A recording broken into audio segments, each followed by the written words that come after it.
أيها الإنسان ما غرك بربك الكريم ولو شاء ربك لجعل الناس أمة واحدة ولا يزالون مختلفين. اور اگر تمہارا پروردگار چاہتا تو تمام لوگوں کو ایک ہی جماعت کر دیتا اور وہ برابر اختلاف کرتے رہیں گے. السلام علیکم، میں بلال احمد مفتی وسیم صاحب کے ساتھ آپ سب کا استقبال کرتا ہوں. ابھی تک ہمارے اس سلسلے میں ہم نے مفتی صاحب سے اس کائنات کے بنانے کے بارے میں، اللہ کے وجود کے بارے میں اور اللہ کے اس کائنات کے اور انسانوں کے پیدا کرنے کے مقصد کے بارے میں سوالات کیے، جن کے جواب ہمیں مفتی صاحب نے علمی اور دلائل کی روشنی میں ہمیں فراہم کیے. مگر ایسے ابھی بہت سے سوالات باقی ہیں جن کے جواب ہمیں جاننے بہت ضروری ہیں، جس سے ہمارا ایمان اللہ پر، اس کے رسول پر اور اللہ کے رسول کے لائے ہوئے دین پر پختہ ہو جائے. تو چلیے ہم اپنے اگلے سوال کی طرف آگے بڑھتے ہیں، مگر اس سے پہلے کچھ باتوں پر نظر ڈالتے ہیں. ارض یعنی ہماری زمین جس پر ہم سب رہتے ہیں، یہاں زندگی بستی ہے، اور یہاں صرف ہم انسان نہیں بلکہ ایک سٹڈی کے مطابق اس زمین پر 80 لاکھ سے بھی زیادہ مخلوق رہتی ہے. مگر تمام مخلوق میں انسان ہی ایسی مخلوق ہے جسے اللہ نے عقل کی صلاحیت سے نوازا، جس سے انسان سوچ سکتا ہے اور اپنی سوچ کو عقلی جامہ پہنا سکتا ہے. اور اس زمین پر انسانوں کی آبادی لگ بھگ 800 کروڑ سے بھی زیادہ ہے، جو کہ دنیا کے الگ الگ خطوں میں رہتے ہیں، الگ الگ زبانیں بولتے ہیں، الگ الگ طرح کے کھانے اور پہناووں کا استعمال کرتے ہیں. جس طرح انسانوں کے الگ الگ طرح کے رہن سہن ہیں، اسی طرح انسانوں کے کئی مذہب بھی ہیں. ایک سٹڈی کی مانیں تو لگ بھگ 10,000 سے زیادہ مذاہب اس دنیا میں موجود ہیں، جن میں 5 مذہب ایسے ہیں جو بڑے مانے جاتے ہیں: یہودیت، بودھ، ہندو، عیسائیت اور اسلام. انسانی تاریخ میں ہمیشہ سے ہی مذہبی جنگ جاری رہی ہے. ہمیشہ سے ہی ایک مذہب دوسرے مذہب پر حملہ آور ہوتا آیا ہے.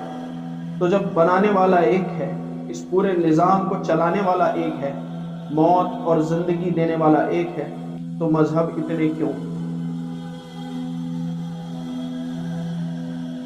یہ سوال ہمارے سب کے ذہنوں میں کبھی نہ کبھی ضرور آیا ہوگا یا آتا ہوگا کہ اللہ تعالیٰ نے اتنے سارے مذہب کیوں بنائے. تو آج مفتی صاحب سے ہم یہ سوال کرنا چاہیں گے، مفتی صاحب، کہ اللہ تعالیٰ نے اتنے مذاہب کیوں بنائے؟ کیوں نہیں اللہ تعالیٰ نے صرف ایک مذہب شروع سے بنایا اور جس کی پیروی کرنے والے آخر تک ہوتے، قیامت تک ہوتے؟ یہ بہت اہم اور بڑا زبردست سوال ہے جو آپ نے اٹھایا بلال بھائی، اور اس مسئلے کے اندر آج کے بہت سارے نوجوان پریشان بھی نظر آتے ہیں، جی بلکہ بالکل دین سے بیزار ہو جاتے ہیں. ایسی کئی مثالیں سامنے ہیں ہمارے. بالکل بے شمار مثالیں ہیں کہ لوگ بہت سارے دین سے بیزار ہو کر اس وسوسہ پہنچانے والے سوالوں کی وجہ سے کسی اور دین میں داخل ہو جاتے ہیں یا ایتھیسٹ بن جاتے ہیں، بے دین بن جاتے ہیں. تو لہٰذا یہ ایک بہت اہم سوال ہے. اس صورت کے اندر سب سے پہلے ایک بات یاد رکھیں، بنیادی طور پر اللہ تبارک و تعالیٰ نے ایک آدم اور ایک حوا سے انسانوں کو پیدا فرمایا.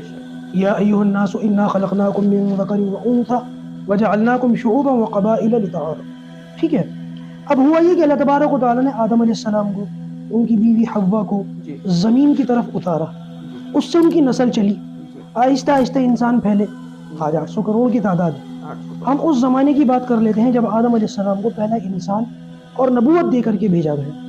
انہوں نے اپنے بچوں کی اللہ تبارک و تعالیٰ کی بتائی ہوئی ہدایات کے مطابق رہنمائی کی، پرورش کی، لیکن انسان پھیل رہا تھا، دنیا کے اندر آگے بڑھ رہے تھے. ہوتے ہوتے یہ پھیلاؤ بڑھتا چلا گیا. ایک کنارے کے انسان دوسرے کناروں کے انسانوں سے دور ہو گئے. علاقوں کا فرق آیا، زبانوں کا فرق آیا، تہذیبوں کا فرق آیا، معاشروں کا فرق آیا، خاندانوں کا فرق آیا. اور یہ فرق بڑھتے بڑھتے اتنا بڑھ گیا کہ آہستہ آہستہ شمال جنوب کے جو انسان تھے وہ ایک دوسرے سے بالکل جو ہے وہ قطع تعلق ہو گئے. اور اسی طریقے سے مشرق و مغرب کے جو انسان تھے وہ ایک دوسرے سے لا علم ہو گئے. مشرق والوں کو نہیں پتا مغرب والے میں ہمارے جو ہے وہ بھی ایک انسان کی اولاد ہے. تہذیبوں کا فرق پڑا. وقت گزرتا گیا، نبوت کی تعلیم سے لوگ دور ہوتے گئے. آہستہ آہستہ علاقوں کی وجہ سے لوگ پہچانے جانے لگے. آہستہ آہستہ پھر زبانوں کے اختلاف کی وجہ سے لوگ پہچانے جانے لگے.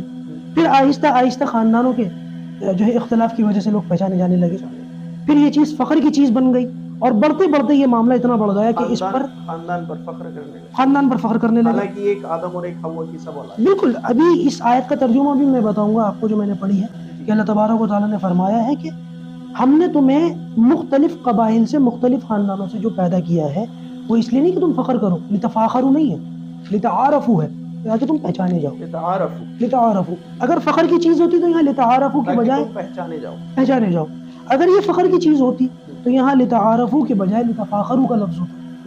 پتہ یہ چلا کہ یہ جہالت والی بات ہے کہ ہم نے ایک دوسرے کو فخر کی جو ہے چیز سمجھ لیا اعلیٰ خاندان اور ادنا خاندان ہونے کی وجہ سے.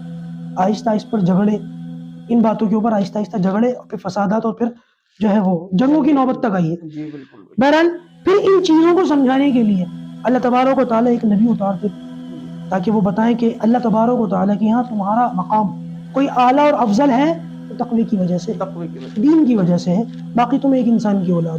نبیوں کی یہ تعلیم ہوتی تھی. لوگ ان کی باتوں پر ایمان لاتے تھے، بعض نہیں لاتے تھے، ان پر آسمانی عذاب آتے تھے. جو ایمان لاتے تھے نبی ان کے لیے اپنی تعلیمات چھوڑ جاتے تھے. آہستہ آہستہ وہ اپنی نسلوں کو منتقل کرتے تھے وہ تعلیمات وہ نسل اگلی نسل کو پڑھاتی تھی. اس طریقے سے نبیوں کا ایک دور ہوتا تھا جس سے لوگ نسل در نسل دور ہوتے چلے جاتے تھے. اور اس دور ہونے کی نحوست یہ ہوتی تھی کہ آہستہ آہستہ لوگ اپنے فائدے کے لیے، اپنے ذاتی مفاد کے لیے ان نبیوں کی تعلیمات کے اندر رد و بدل کر دیا کرتے تھے، تحریف کر دیا کرتے تھے. کچھ چیزیں نبیوں کی تعلیمات میں سے ختم کر دی اور کچھ چیزیں اپنی طرف سے شامل کر جوڑ دی. بنیادی طور پر یہ بات یاد رکھیے گا، آدم سے لے کے عیسیٰ علیہ السلام تک ہر نبی کی ایک ہی تعلیم تھی کہ اللہ کو ایک مانو. آدم علیہ السلام سے لے کے عیسیٰ علیہ السلام تمام نبیوں کی ایک ہی تعلیم تھی، سب کی ایک ہی دعوت تھی، اللہ تبارک و تعالیٰ کی توحید، اسی کی عبادت. لوگ آہستہ آہستہ نبیوں کی تعلیمات سے دور ہوتے تھے تو اپنے مفاد کی خاطر ان تعلیمات کو بدل دیا کرتے تھے. اللہ تبارک و تعالیٰ نے اس امت پر بلکہ اس پوری دنیا کے انسانوں پر کرم کیا، فضل کیا کہ ایک آخری نبی کو اتارا. آخری نبی کو اتارنے کی ضرورت کیوں پیش آئی؟ کیونکہ ان سے پہلے جتنے انبیاء کرام اس دنیا کے اندر آئے ہیں ان تمام انبیاء کرام کی جو تعلیمات تھی یا تو ایک خاص علاقے کے لیے یا ایک خاص وقت کے لیے یا ایک خاص خاندان کے لیے. مطلب جو نبی آتے تھے موسیٰ علیہ السلام تو ان کی تعلیمات جو ہے مصر تک محدود تھی، ان کی تعلیمات بنی اسرائیل خاندان تک محدود تھی. اچھا اس خاندان تک محدود، اس خاندان تک محدود تھی. اسی طریقے سے عیسیٰ علیہ السلام بھی بنی اسرائیل کی طرف نبی بنا کر کے بھیجے گئے. سب سے زیادہ بنی اسرائیل ہی میں میرے خیال سے انبیاء کرام مبعوث ہوئے ہیں. تو انبیاء کرام کا جو معاملہ ہوا کرتا تھا وہ خاص وقت کے لیے، بعض مرتبہ نبی پوری دنیا کے لیے نبی ہوتے تھے جیسے نوح علیہ السلام، لیکن وہ پوری دنیا کے جی لیکن ان کی تعلیمات قیامت تک کے لیے نہیں تھی. بعض مرتبہ کسی ایک نبی جو ہوتے تھے کسی خاص خاندان کے لیے ہوتے تھے، دوسرے علاقے یا دوسرے خاندان کے لوگ اگر ان سے مسئلہ پوچھنے آتے تھے تو وہ منع کر دیا کرتے کہ تمہارے پاس جو نبی ہیں یا تمہارے پاس جو نبیوں کی تعلیمات ہیں اس پر عمل کرو. ایسا بھی ہوا ہے؟ ایسا بھی ہوا ہے. عیسیٰ علیہ السلام سے یہ واقعہ ملتا ہے باقاعدہ. اس کی کوئی دلیل؟ جی بعض تاریخ کی کتابوں میں، بعض تفسیر کی کتابوں میں یہ واقعہ ملتا ہے کہ کسی عربی نے حضرت عیسیٰ علیہ السلام سے مسئلہ پوچھا، انہوں نے منع فرما دیا کہ میں بنی اسرائیل کا نبی. تو انہوں نے عرب قبائل کے لوگوں کو مسئلہ بتانے سے منع کر دیا. کیوں؟ کیونکہ عرب کے لیے ابراہیم اور اسماعیل علیہ السلام کی تعلیمات تھی. اچھا، عرب اس وقت ابراہیم علیہ السلام کو فالو کر رہے تھے، ان کو فالو کر رہے تھے. نبی کریم صلی اللہ علیہ وسلم کے آنے تک ابراہیم اور اسماعیل علیہ السلام کی جو تعلیمات تھی بدل تو انہوں نے ان کو بھی دیا تھا، تبدیلی اس میں بھی ہو گئی تھی. یہی وجہ ہے کہ 360 خداؤں کا مرکز بنا ہوا تھا بیت اللہ، جو اللہ تبارک و تعالیٰ کی توحید کا گہوارہ تھا. لیکن ان لوگوں نے پوری دنیا کے اندر یہ معاملات ہوئے. عیسیٰ علیہ السلام کی تعلیمات کو بدلا گیا، پھر عیسائی مذہب وجود میں آیا. میں یہ سمجھتا ہوں دنیا کے اندر وہ شخصیات جن کی وجہ سے کچھ نہ کچھ انقلاب وجود میں آیا ہے ان کی تعلیمات کو کبھی نہ کبھی بدلا گیا. جیسے ہم یہ بات 100% نہیں کہی جا سکتی لیکن بہت ممکن ہے کہ بدھ کی تعلیمات کو بدلا گیا، مہاویر جین کی تعلیمات کو بدلا گیا. ان کا جو آج دین ہمیں نظر آ رہا ہے، جو مطلب آپ کہنا چاہتے ہیں اللہ کے رسول صلی اللہ علیہ وسلم کے بعد یا آپ صلی اللہ علیہ وسلم سے پہلے جو کچھ دین نئے ایجاد ہوئے جو نبی نہیں تھے، تو کیا شاید ممکن ہے کہ ان کی تعلیمات کو بدل دیا گیا؟ ممکن نہیں بلکہ بدلا ہی گیا ہے. اچھا، بدلا ہی گیا، اس میں تحریف ہوئی ہے.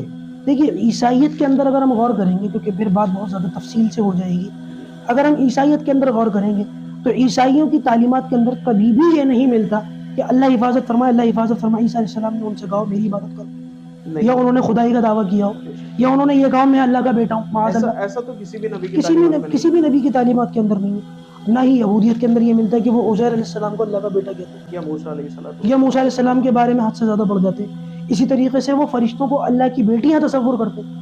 ایک تو فرشتوں کو ان کا جینڈر طے کر دیا کہ وہ لڑکی ہیں، اور اوپر سے اللہ تعالیٰ کی بیٹیاں ہیں۔ تو یہ معاملہ یہودیت کے اندر، عیسائیت کے اندر اور دوسری قوموں کے اندر ہوا ہے، جس کے نتیجے میں اللہ تبارک و تعالیٰ نے پھر ایک حتمی نبی کو اتارا اور ایک شریعت قیامت تک کے لیے نافذ فرما دی، اور آپ علیہ السلام کو اللہ کے رسول صلی اللہ علیہ وسلم کو اللہ تبارک و تعالیٰ نے قرآن مجید دے کر کے بھیجا اور پچھلی تمام تعلیمات کو منسوخ فرما دیا۔